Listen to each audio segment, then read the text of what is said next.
Hello. This is to be a movie about flying, one of my very favorite subjects. In fact, there's nothing I'd rather talk about, especially during this 50th anniversary year of powered flight. Of course, I like to talk about radio and television, too. They've been mighty good to this country, boy. This is the way I make my living.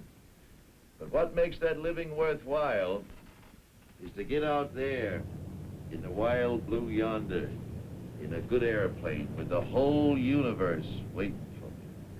Not just because it's a thrill, although it certainly is that, but because I like to think that aviation, as far as it has advanced, and it certainly has come a long way, is still very young. Oh, we've come a long way since the days when my good friend, the ace of aces, Captain Eddie Rickenbacker, used to fly around in France in those SPADs. The Dean of Aviation. Just think, he's been flying for nearly 40 years. Why, it's only 50 years since the Wright brothers. You know, they call me one of the old-timers in aviation, but I didn't begin to fly in earnest until 1929. Gosh, that's almost 25 years ago now, isn't it? But you know, I've done more flying in the last 3 years than I did in the first 22.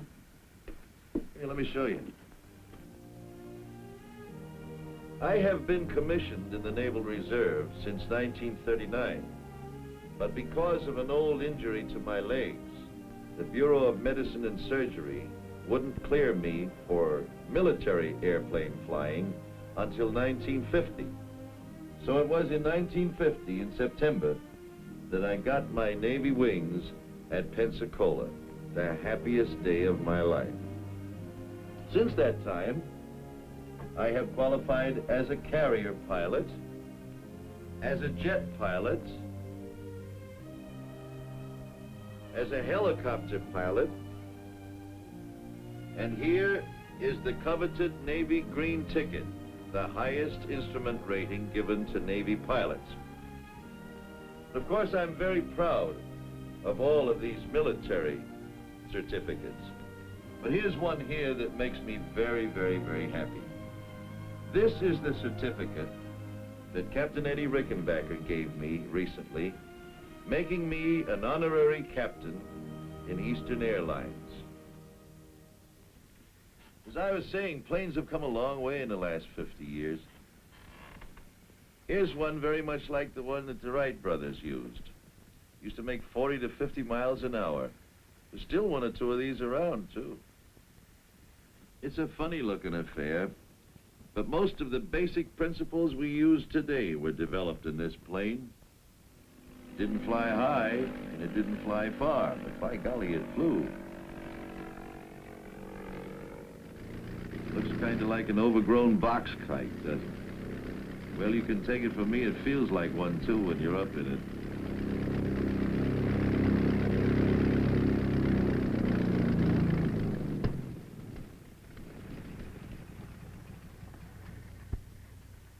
You've heard the expression, flying by the seat of your pants?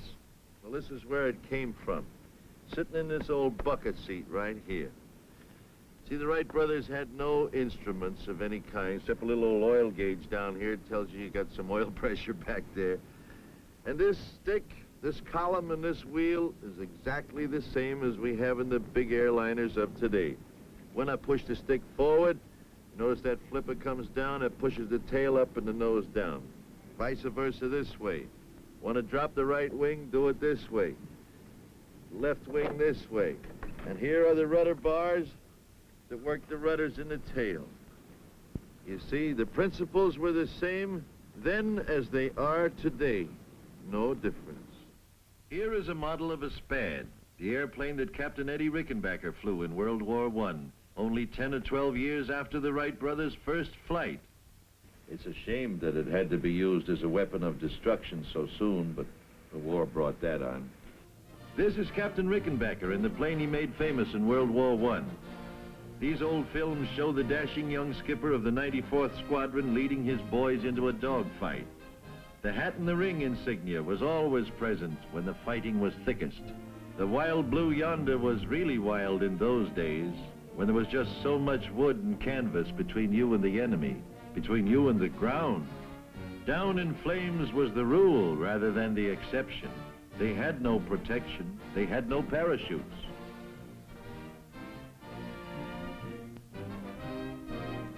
Yes, they paid a high price, but it was through Captain Rickenbacker's exploits in World War I that the terrific fighting power in the airplanes was made known to man.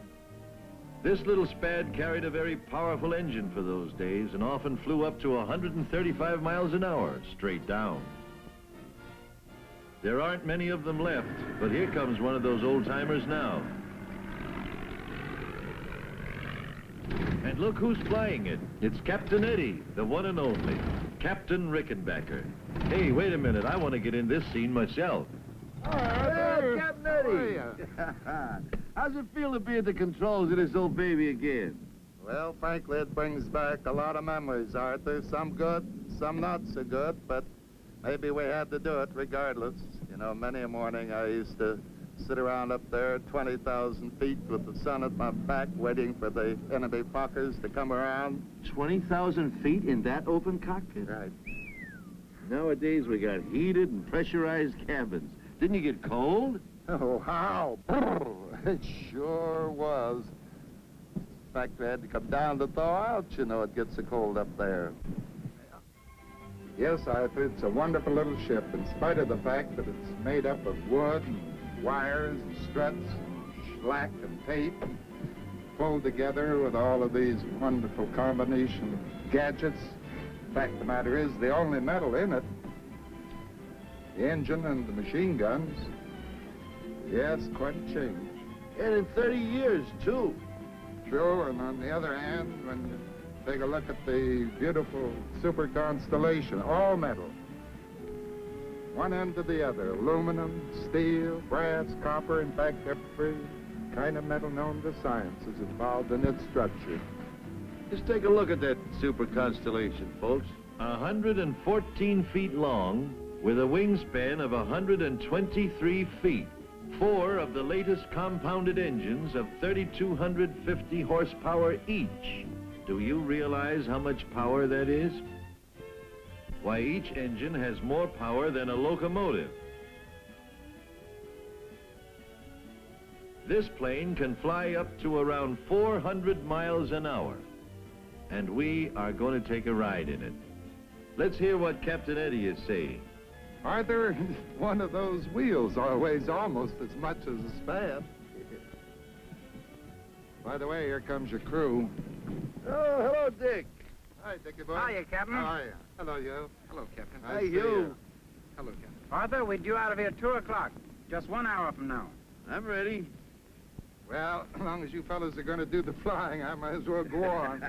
Have a good trip. So long, Okay. guys. Thank you, So Captain. long. What a guy. Well, now we're going to take you on a regularly scheduled flight from New York to Miami. Only this time, you're coming up in the cockpit with us, and we're going to show you what goes on behind the scenes. Well, Hugh, how are we fixed? Okay, sir. I'll see you on board. Good. Now, folks, I want you to meet my co-captain for today's trip. This is Captain Dick Merrill. Over 25 years with Eastern Airlines. One of the grandest guys and one of the best pilots who ever lived. I'm sure you know of his exploits as well as I do. To name one, he was the first pilot to fly a commercial flight across the Atlantic and return. What do you say, Captain? I say, Captain, let's check in at crew scheduling and then go look at the weather. I said we'll do it.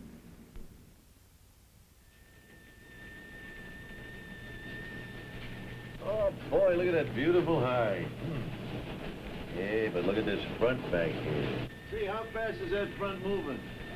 About 25 miles per hour to the east, Captain. Here's the latest map.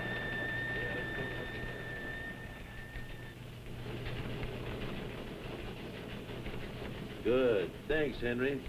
Dick, let's fly down to 22,000. Sounds like a good altitude to me, Arthur. I'll go in and make out the flight plan. Okay. In this room, they get weather reports every hour on the hour from weather stations scattered all over the United States and Canada. Here you are, sir. Hi, Dick. Flight 601, proposed 1400. The dispatcher's office is the central intelligence for all aircraft. They know where every plane is every minute. On this big board, the clerk notes the position of each plane en route, as reported by radio, and the time due at the next checkpoint.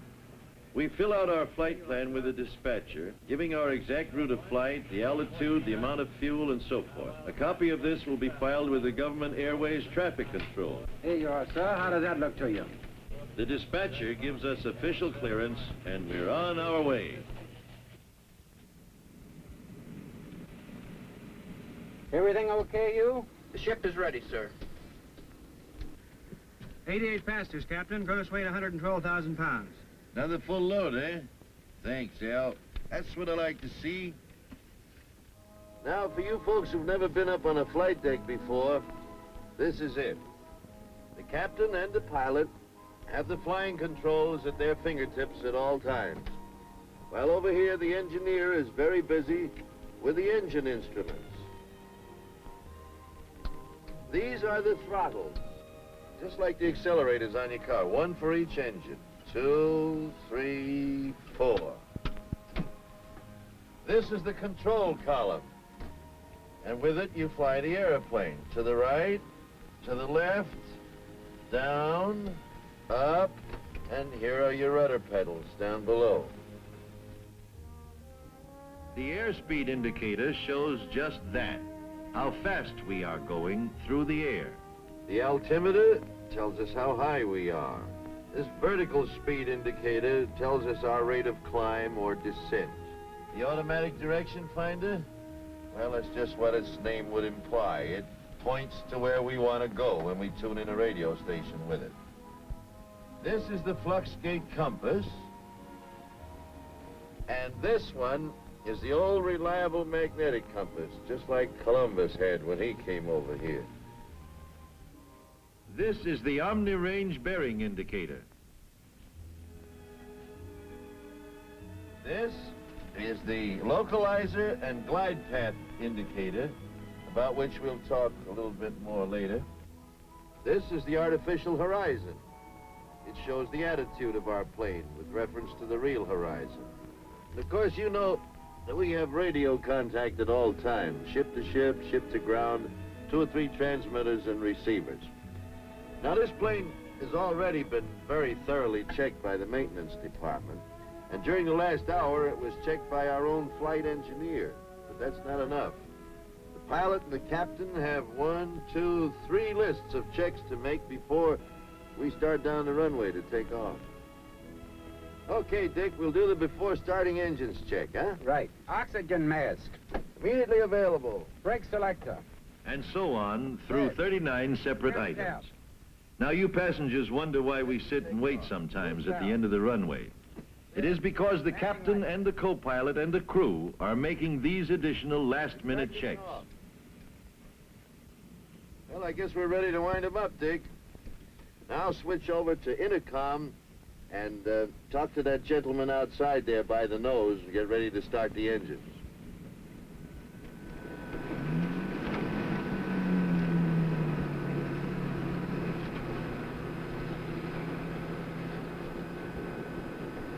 Ground to cockpit. Clear to start. Ready to start. Start 3.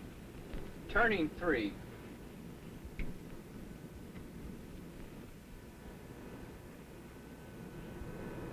Contact 3.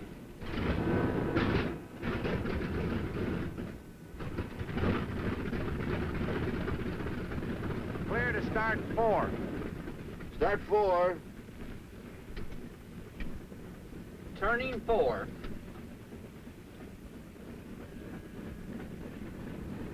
As soon as the second engine starts, the ground crew checks with the cockpit.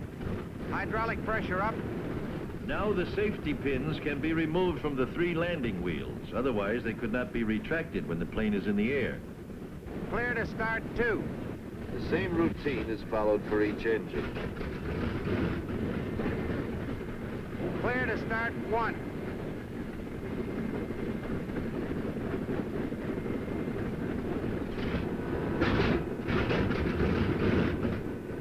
When the engines are all turning, the cockpit team goes through another checklist routine. Okay, Dick, let's do the before taxiing check. Flux gate. Cage. Hydraulic pressure. Okay. Gear pins. 3 pins. After that, he checks by radio with the airport ground control. Idlewild ground control from Eastern Airlines trip 601. Taxiing instructions. Eastern 601, clear to taxi, clear to runway 13 right, 13 right, the wind south-southeast 10, altimeter 2997. Get the runway, Arthur. 15. 13 right, right? Right. 13 right, okay. Ready to taxi? Brakes off.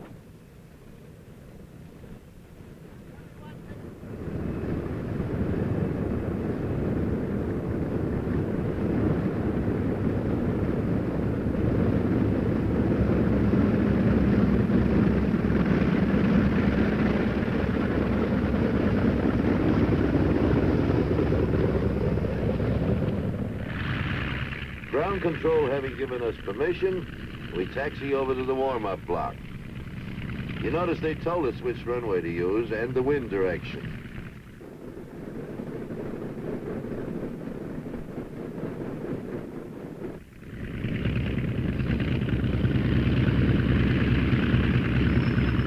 At the warm-up block, we go through the next, or before takeoff check.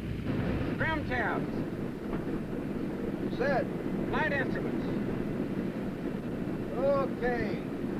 Fitted heaters. Off. Mixtures. 11 items are checked this time.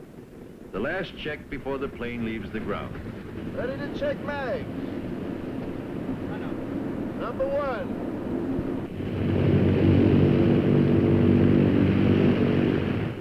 Left. Move. Right. Move. Number 4. And so on until all 4 engines have been run up and checked. We are now ready for takeoff clearance. Idlewild ground control from Eastern 601. Ready for clearance. Roger, Eastern 601, cleared for takeoff. All right, brakes off.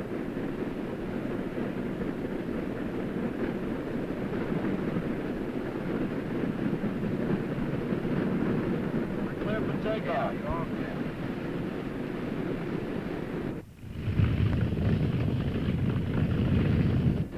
Okay, here we go. Ready for takeoff. Takeoff power. Takeoff now.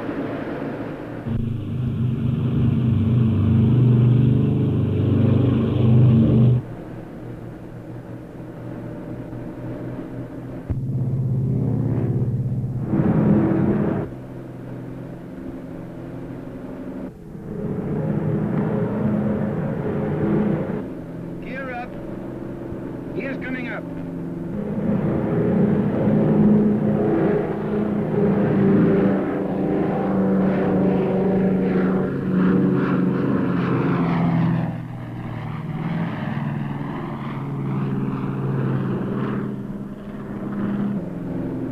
There you are. See how easily she wanted to get off? Big as this Super Connie is, she wants to fly right on off of there.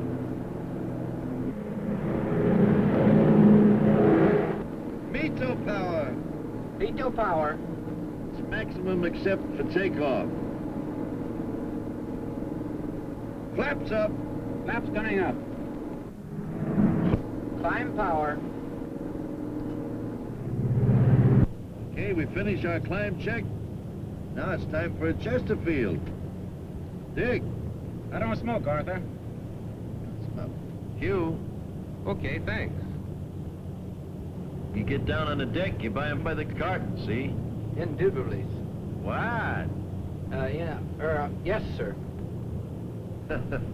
I thought you wouldn't wrap your tongue around that one twice.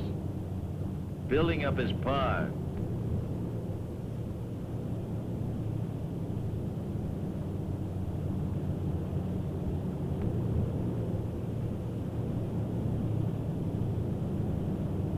Oh boy, this is the life. Hey, there goes that northbound Silver Falcon. That's one of Eastern Airlines' wonderful twin-engine planes. The new type that has superseded the beloved old DC-3. Airplane, that Silver Falcon.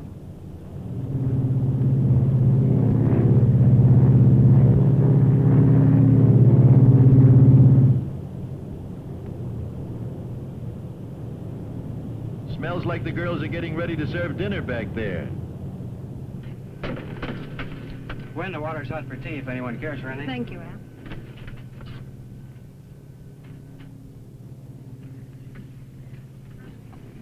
Would you like some dinner, sir? How about you, hon? Oh, this looks luscious.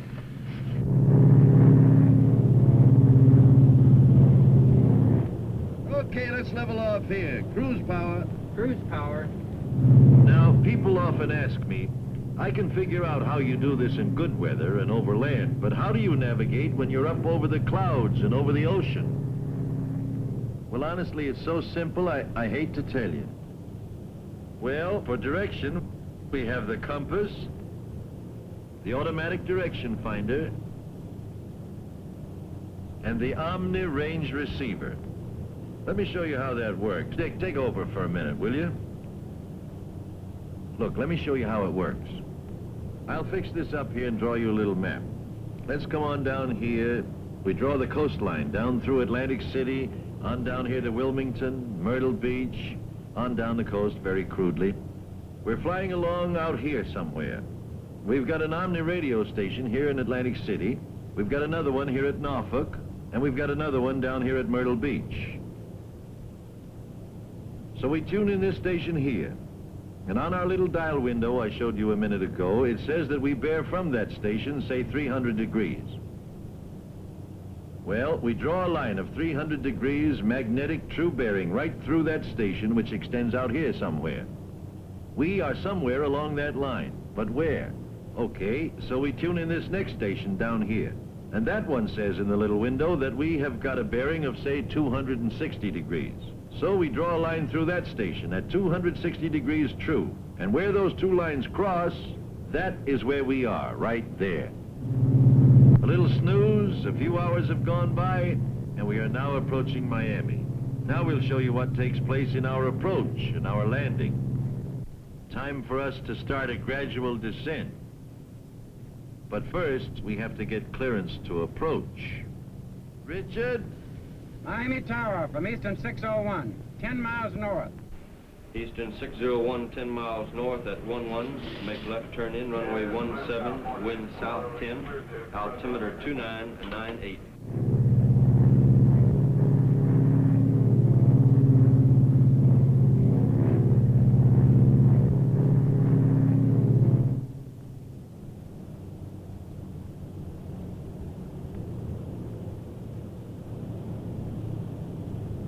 Okay, Dick, let's have about 60% flaps. Maps coming 60.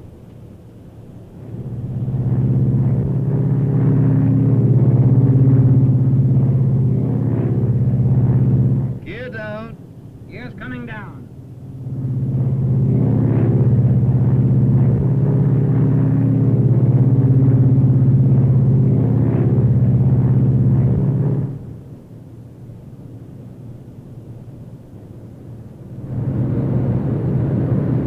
Eastern 601, clear to land. 80% flaps. Maps coming 80.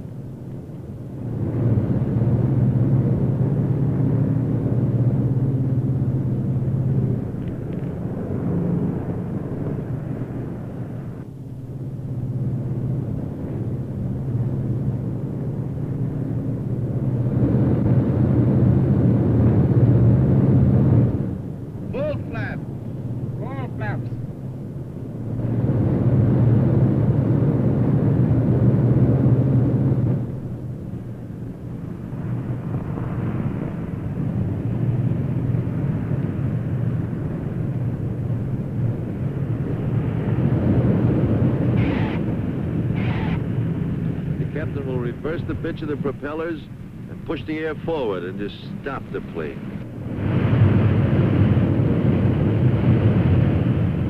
There. You see, that acts as a powerful brake.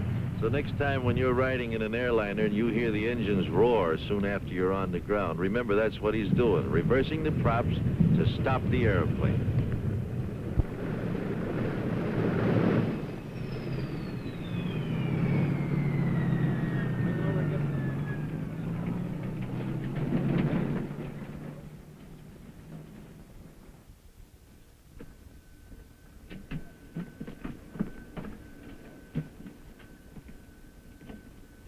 Well, here we are, right on schedule. I hope you folks enjoyed this as much as we did. Of course, this was purely and strictly a routine flight with beautiful weather. But maybe we've been able to show you some things you hadn't seen before. But you know, I'll bet you right now some of you are saying, well, sure, this was nice, it was lovely weather, but what happens when the weather is bad?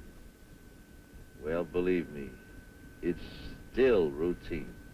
You see, in the first place, up where these Super Connies do most of the flying, the weather's always nice, way up on top of all the bad weather. Usually it's only on approaches to our airports that weather becomes any problem, and then not much. Long as we have half a mile of visibility and 200 foot of ceiling, no problem at all. Now, these minimums are arbitrarily set up by the Civil Aeronautics Administration in the interest of general safety.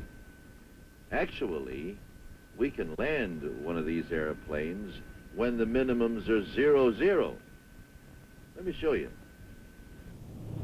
Here we are flying on instruments. We're in the clouds. It's one of those nights that the birds aren't even walking. We have been cleared to make an instrument approach. We have been cleared to the outer marker.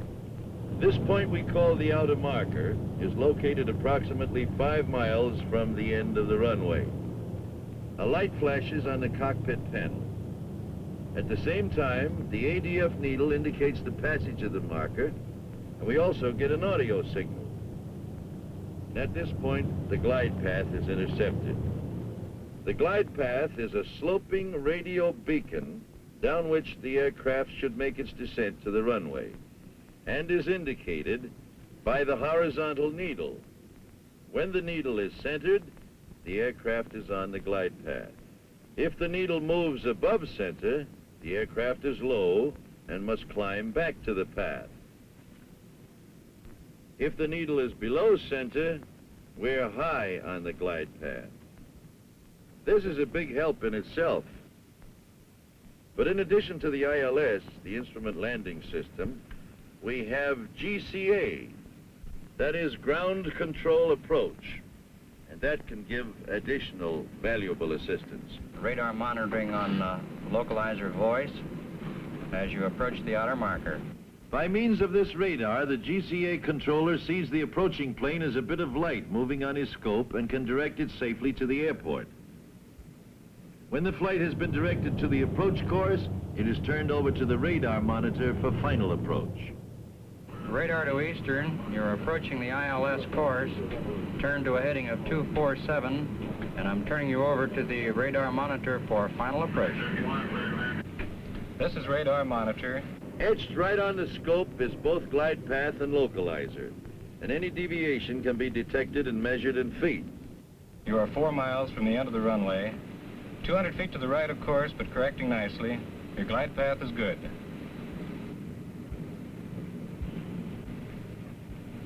You are 3 miles from the end of the runway. Your course is good. Glide path slightly low, but okay.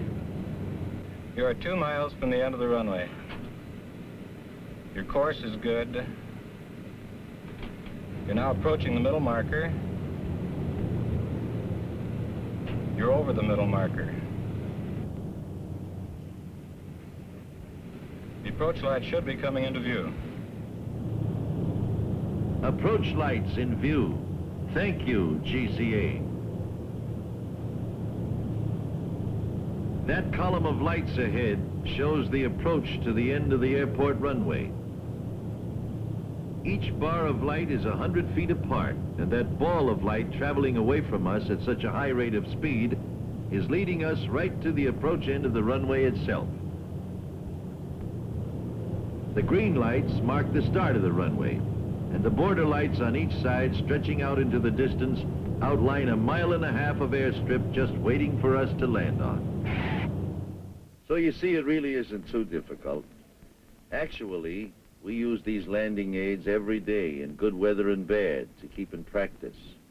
And practically all of the airports that we use are equipped with them. The thing to remember is that it's all figured out. Nothing is guesswork. It's still routine. I'm going to show you the most amazing demonstration of power in an airplane you've ever seen. Let's go back upstairs.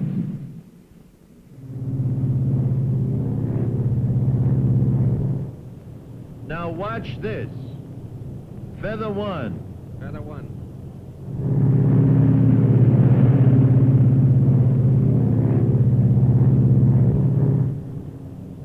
Feather 2. Feather 2.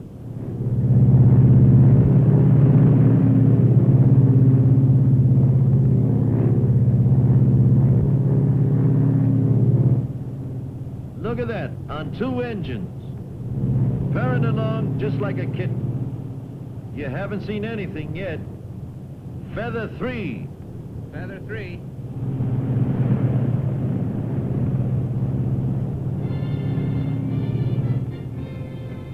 Boy, oh boy, look at that. On 1 engine.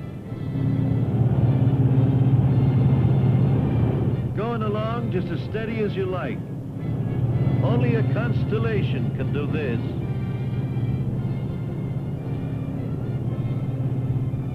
Why do we have all that tremendous reserve of power? Because, my friends, power means safety. That's why this Super Constellation is the most dependable airliner in the world today. Okay, Hugh, bring in 1. Unfeathering 1.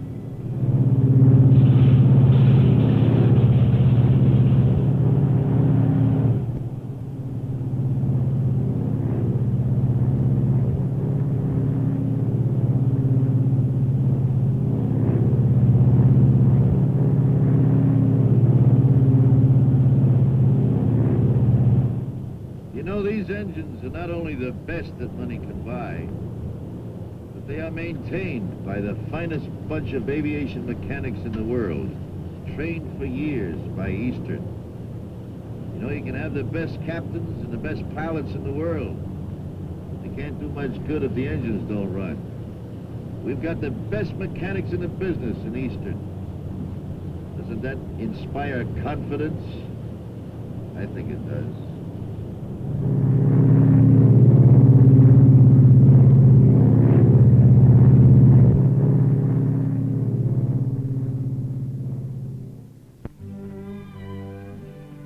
Well, we all have our dreams, I guess. I never did aspire to own an airline, but I always wanted an airplane of my own, even when I was a kid.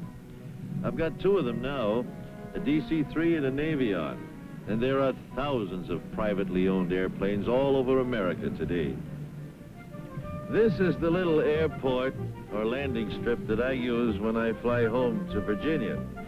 That's my Navion coming in there, a single-engine plane.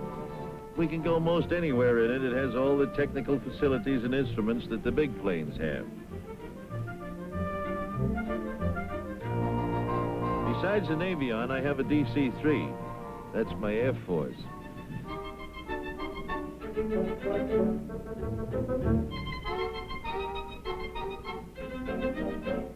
We call this little field the Leesburg International Cow Pasture.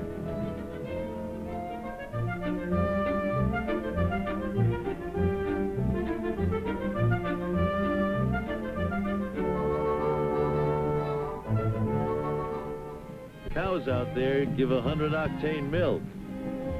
Of course, these are reciprocating engines here.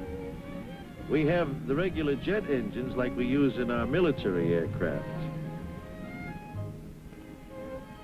This is a Lockheed F-94 Starfire. It's an Air Force jet-propelled fighter.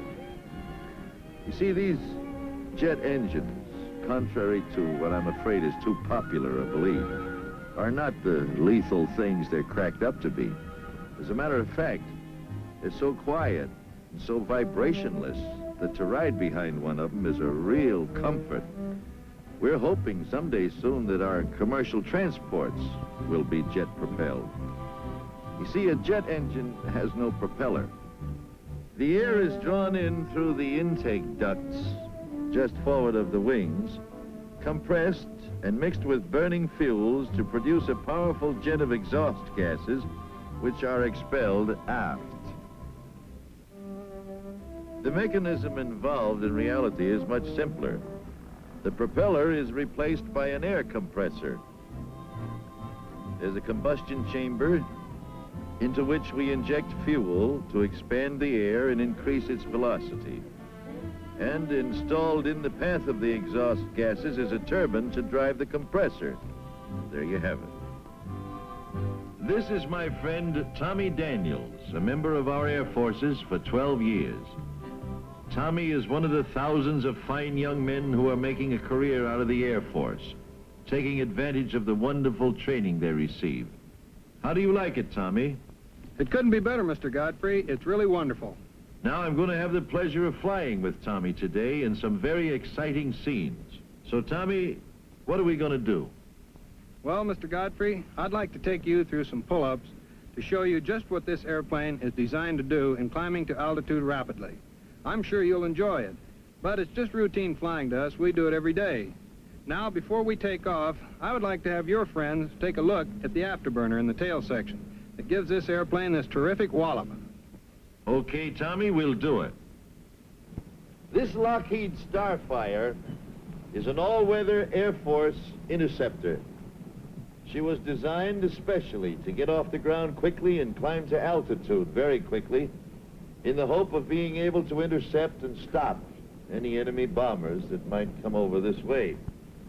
To help her get up there quickly, she was designed with this afterburner in the tail section, which is why this tail section is so much bigger than any other jet you've probably seen. See, there's an auxiliary engine back in here that uses exhaust gases as they pass through and reburn them with greater efficiency, giving additional thrust to the engine. That really is something to watch. It get off quickly and climb to altitude, boy oh boy. I want to show you what I mean, so we're going to fly by first on the regular jet, and so you can see and hear how it performs. And then we're going to fly by with the afterburner on. And you'll hear that, well, you'll see for yourself. You just watch. Okay, Tommy, let her go.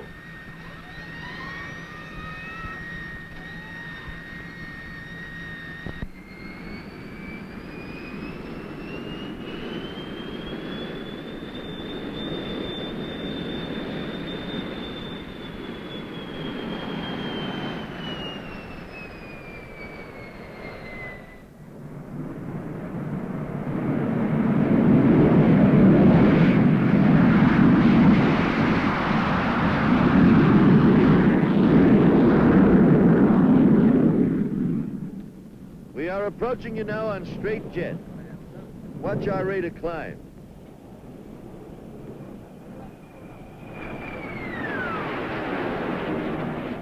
Now we are approaching with the afterburner in operation. Watch the increase in this climb.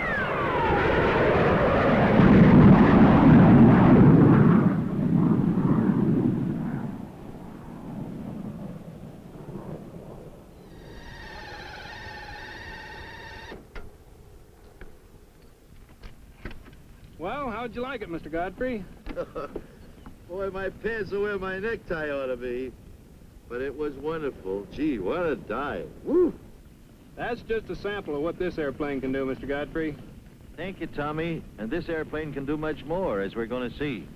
Yes, and here comes the man now who's going to do it. And here is the chief test pilot for Lockheed, my good friend Tony Levier. Hello, Arthur. It's good to see you. Well, if you think those pull-ups were something, Arthur, just watch and I'll show you how easy it is to penetrate the sound barrier with this airplane. I wasn't with Tony on this flight, but we have a camera specially rigged on the tail to give you a close-up view of what happens when you break the sound barrier. Let me tell you what to watch for. First, notice the deep color of the sky, how much darker it is at 45,000 feet where Tony will start his dive. You are not only far above the clouds, but also above the haze and dust of the lower atmosphere. You are looking at the pure ultraviolet rays of outer space. There's the peel off. Now listen as the sound builds up. Usually, there are two thunderclaps. One when the plane runs away from its sound, and the second when the sound catches up again. Between the two, you are flying faster than the speed of sound, and it is absolutely silent. Now the sound is building up.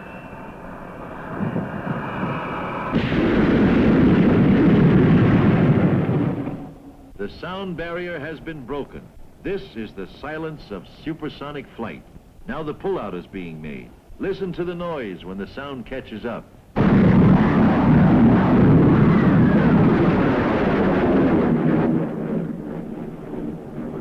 Now you folks have just seen some very spectacular flying. But the point I'd like to make to you is this, that as spectacular as it looks, it's not foolhardy, not without purpose. This airplane was built to take that kind of a strain. I'll say it was, Arthur. You know, even when you're flying faster than the speed of sound, this business of flying in our air forces is carefully figured out to the last detail.